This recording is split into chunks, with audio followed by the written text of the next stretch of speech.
Sadly, that's how life was going, and it seems that like now life keep going. It's only gotten progressively worse now, but it's now it's more or less, hey, you have a family to take care of.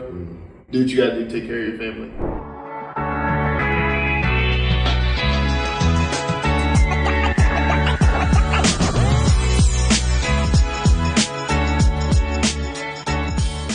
Welcome to another edition of Future Leaders Podcast. Today I have a special guest, a young guy who I've been knowing for a good bit of time. Pretty much he was a young guy, about 12 or so when I met him, but it's glad to see him now. He's doing some great things. So you can introduce yourself to the people right quick. Hey guys, how are y'all? I'm JAKASON Davis. I met Steve probably around 11, 12. I was really young. Now I'm a police officer for the city of Chester. Just working hard, making sure that I take care of my family, make sure everything is well taken care of. You know, growing up as a kid, it was always, men do what they got to do to take care of their family. So that's basically all I've done since I was little, just take care of my family, make sure things are well taken care of now. Well, I want to unpack our story a little bit because we met you when we were doing a ministry with me and Paul. We were doing a ministry called Adopt a Block. Yep. And I think that's where we met each other. Yep. And from there, we then ventured into doing our youth night and a lot of great things, some memorable times during that time. Yes, but if you can, we wanted to kind of learn a little bit about that beginning story and kind of just share from your viewpoint how it impacted and what it meant to you from when we first met you, when we came around knocking on your door, and how did that impact you? Well, what do you remember? Living in a neighborhood like that, somebody comes and knocks on your door, it's usually not a good thing.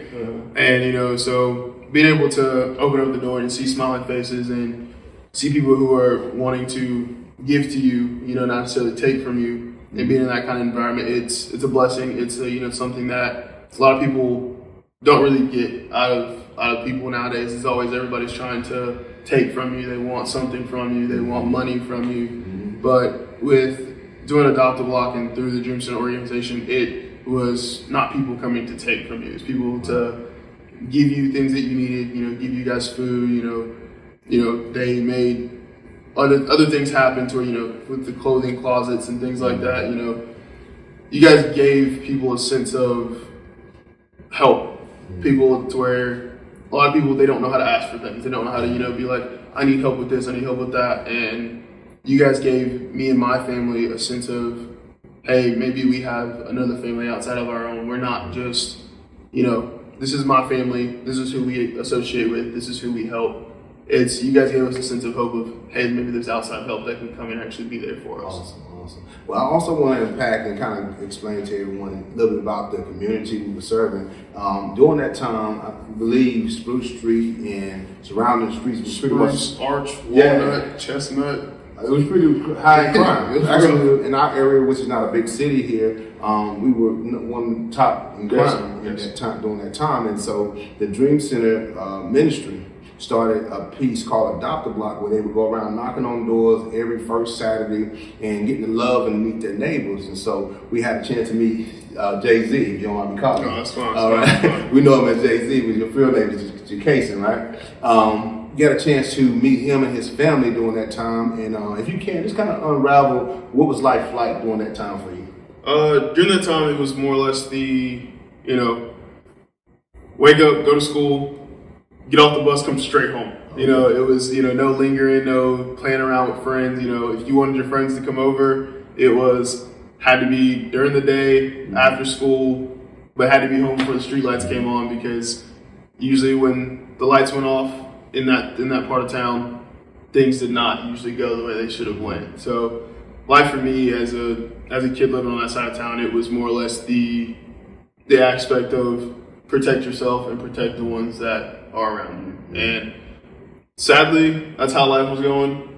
And it seems that like now life keep going. It's only gotten progressively worse now. But it's now it's more or less, hey, you have a family to take care of. Do what you got to do to take care of your family. So it's still goes back to that. Me as a kid, now as an adult, my family comes first. I take care of my family no matter what. Now I remember you had a couple of siblings. You the oldest out of I'm the oldest out of five. I'm the oldest of five. Now, doing my remembrance of you and your family, always had good parents that really loved and set a high measure and held y'all to a higher standard. Sure. Didn't let you just run around in the community. No. But one of the things I want to do address though, did y'all have more than enough or just enough, and sometimes was times tight? Times were tough. You know, times were hard. Things didn't always go, you know, the way we thought they would. Sometimes we may fall short on a meal because we had a bill that was due. You know, so there's times where things didn't always go the way we thought they were going to go. But you know, we prayed about it, we talked about it as a family, and as you know, as we should. We talked about it as a family, and then we have people at like the Dream Center that came by and helped us through things. You know, we have Paul, who's also my godfather, who stepped in, took the role of taking care of me as a godparent, and walked with me through God, and basically pushed me to, hey, you know, anything you need, just ask. I got you. God's got you. And other people who were part of the Dream Center back then, Stephanie and Jeff McLaughlin, they stepped in and they became godparents to my siblings. So even when my parents felt like they were losing us, other people had their back, and they always had us. So it was always, don't worry about the kids. You guys handle life as adults, handle life as parents, handle your bills. What you need for the kids, we'll help you take care of. Wow, that's huge. And it's good to know that you definitely, not only that those individuals were there to help, you embraced it and got involved. Yes. And so let me ask you, from your standpoint, what were some of the things you got involved with? I know I did a youth night, and we got several other things.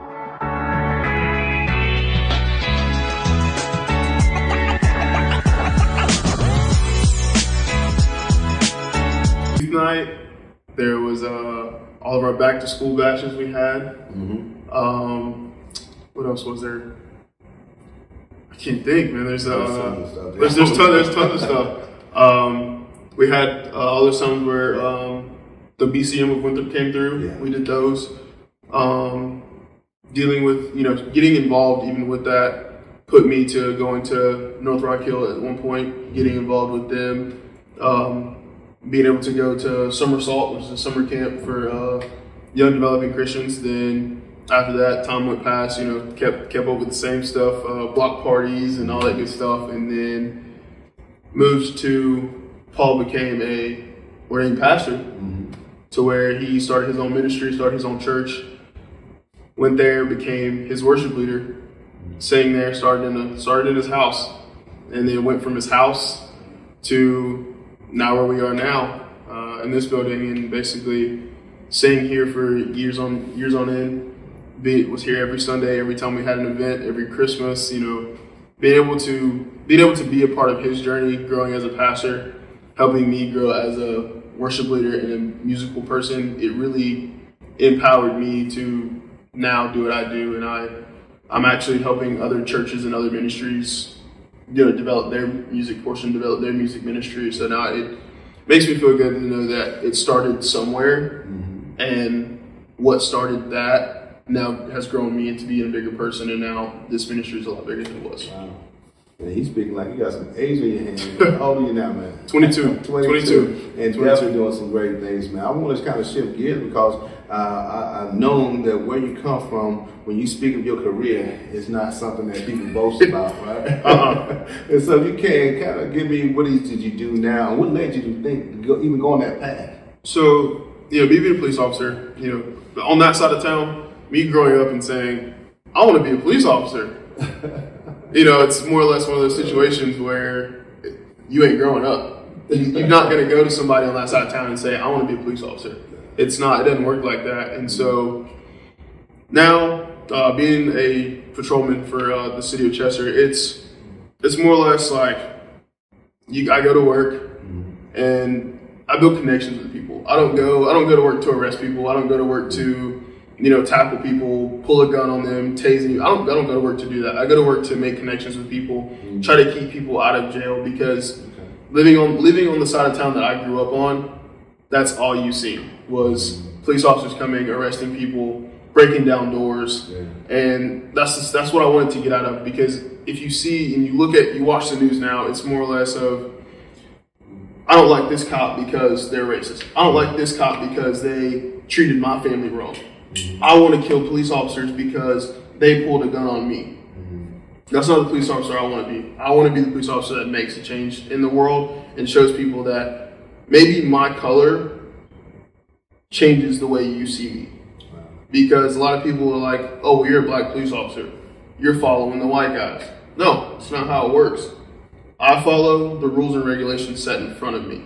If you decide to break those, then that is you have to follow the stipulations, the same ones that I'm under. Just because I wear a badge, just because I carry a gun, does not mean that I'm any better than you are. We're the same person. I just have my name on a shirt, and I carry a badge and a gun. That's it. That's awesome, man. So if you can, give us some stories of some lives that you had the chance to impact by you now in the position that you're in. Honestly, I wouldn't say I impacted their lives. I'd say just the deterrence of my uniform has impacted their lives because, just with going to the academy and everything, you don't get to do much, you don't get to interact much. But there's been times where I've done ride-alongs with a few of my partners, and I'm in my uniform, and it's a situation where there's a guy and a girl. They're arguing. They're going back and forth. They're causing a disturbance. Me as a man, I try to stay away. I don't want to go step into a situation like that with a female and her man are arguing. That's one situation you never want to step into. You don't want to bother it. But my partner, he's like, hey, let's go try to handle this. So he goes and talks to the guy, and I'm kind of standing to the side, not really wanting to get involved because last thing I want to do is go to court and have to be on anybody's stand. But she came to me. She came to me and spoke to me and was like, I really appreciate you guys coming because I don't know what could have happened. And for me to be able to look at her and really, because I'm a rookie. I can't really do much. I don't really know much. Yeah. So I can honestly just tell her, be like, I'm just doing my job. And just to hear somebody tell me, I'm glad you do what you do. I'm happy that you're doing what you're doing, and to see a black man in a uniform really shows that there is a difference in this world. It really it empowered me, being able to see that just me showing up in a uniform can change the way people view police officers, view life, view everything as a whole. That's good, man. Like I said, it's definitely good. And I'm glad you say by you being a rookie that you don't go out there gun ho. No, I do not. Because that's definitely a bad sign. And I can say the police departments, even in our area, and I can't speak from Chester because I'm not very familiar, but even in our area, are more customer service, are more people friendly, and really trying to protect and serve a lot better than previous years. A lot of the people who are cops now. They actually used to work at places like Chick-fil-A and Walmarts because they appreciate police officers when they're looking at your application. They appreciate people who have had customer service experience, because if you just go out there and I'm like, I'm going to be a police officer, what have you done in life? Oh, well, I just kind of played Call of Duty my whole life. Nobody's going to look at you and take you seriously. You have to be able to actually interact with people, talk to people, make a connection with people, and if you can't, they have ways of working with you. They put you out there in situations. They let you ride along, let you speak to people, let you actually get your feet wet in situations, and to where you're not so, I guess you would say, like unexperienced with being able to speak to people. Speaking to people is the most way to be harmed in a situation of my profession. You can get harmed the easiest and the quickest if you do not know the way to speak to people. Yeah, that is huge. Communication is always important. Communication is key. In order to give respect, you must give respect. Yes. And you may need to talk to people on the level that they are looked at as being important. With that, I know you do some other things outside of just your duties on the work. So you're very active in the ministry. You're also active in the community. What's some other things you do in the community?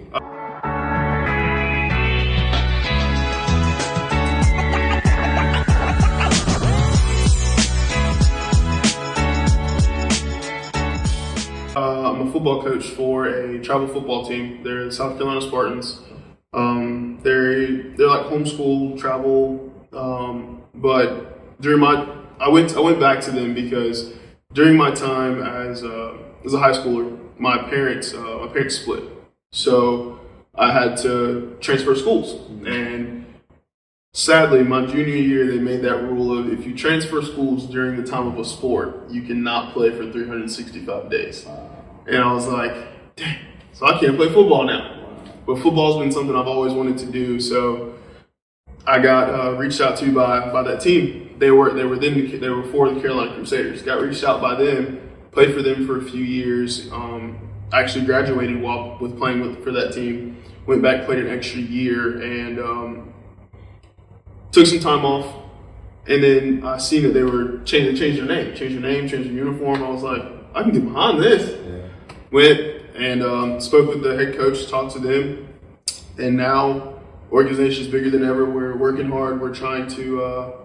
We're actually planning on playing at Bank of America Stadium on November 12th. We're doing like a family event there with the guys and with the kids. So being able to grow from being a small team that really had not many players to now a team that's going to be playing at Bank of America Stadium in a few weeks. It's grown a lot, and just being able to be the offensive coordinator for that team and just those kids, seeing how much they've grown, looking at them as if they're me, and now being able to coach my little brother on that team has been the most fun I've ever had. Being able to watch him grow as a running back, watch him grow as playing safety. It's basically I'm living vicariously through him, being able to still play football, but it's the fact that it's something that he wanted to do. You know, I didn't beg him, I didn't make him do it. So watching these kids be able to put their heart into something, even when the score says 62-0, or the score says, 0-0, they always have that mindset. They always have that next play mentality mindset. Being able to talk to them during halftime, ask them what's going on. Their football knowledge nowadays than it was before.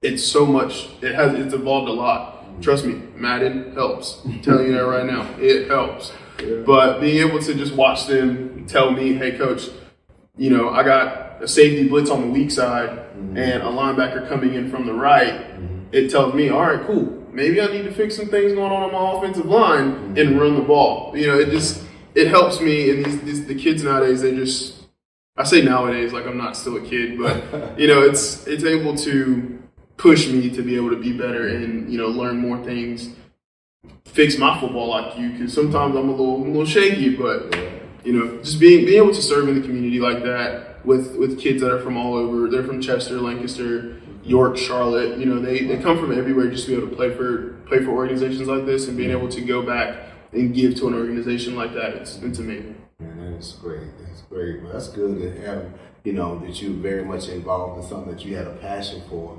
And if you could give someone something that can give them inspiration, because this platform is meant to not only just to hear about the story that we have gone through, but to empower and inspire others to reach their fullest potential as well. So if you could tell someone that may have a desire to do, whether it's in coaching or whatever it could be, what would be your direction of encouraging them to reach their fullest potential?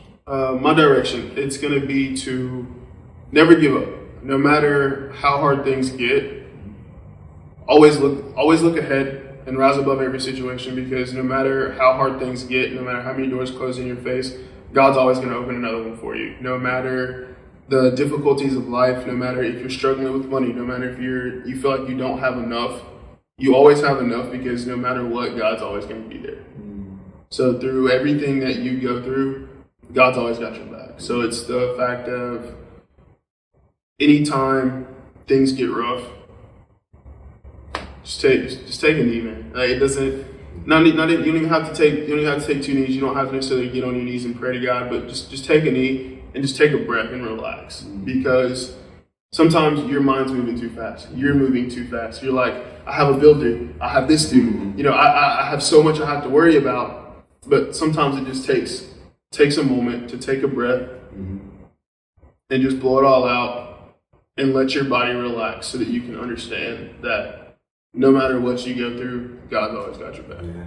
And I want to just add on to that, seek God's face in things, and He will definitely open up doors, he'll close doors, and he'll move things around that you can't foresee. As long as you just remember that you're not just seeking his hands, which is the things that he can give you, but you truly want a relationship. You want him to have a great impact in your life. And he has a call for us all.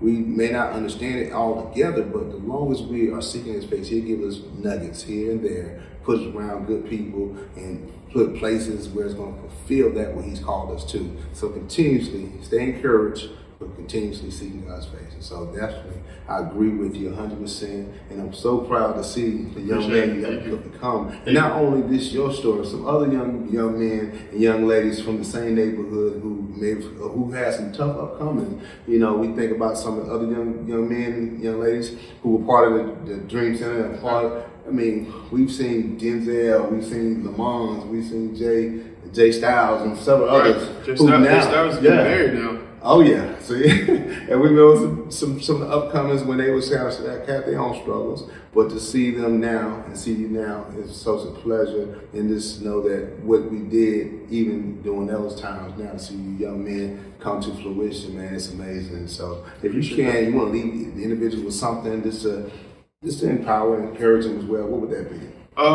Just keep pushing, no matter what, no matter who tells you that you can't do anything.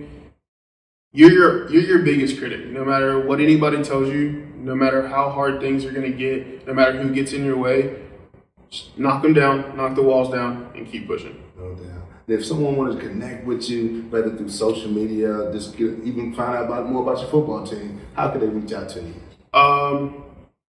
Honestly, you can find me on Facebook. It's just JAKASON Davis. Instagram is literally Davis JAKASON, so it's just backwards. You guys just reach out to me, and we can have a conversation. No matter what, like I said, just keep pushing, and I'll always be there. No doubt. Well, we thank y'all again for just taking time to check out the episode. I hope it was something that was said and that can be impactful to your lives, that can actually push you into that next space in your life to be the leader that you have been called to be. Please like, please share, and also check out the next episode. Be great.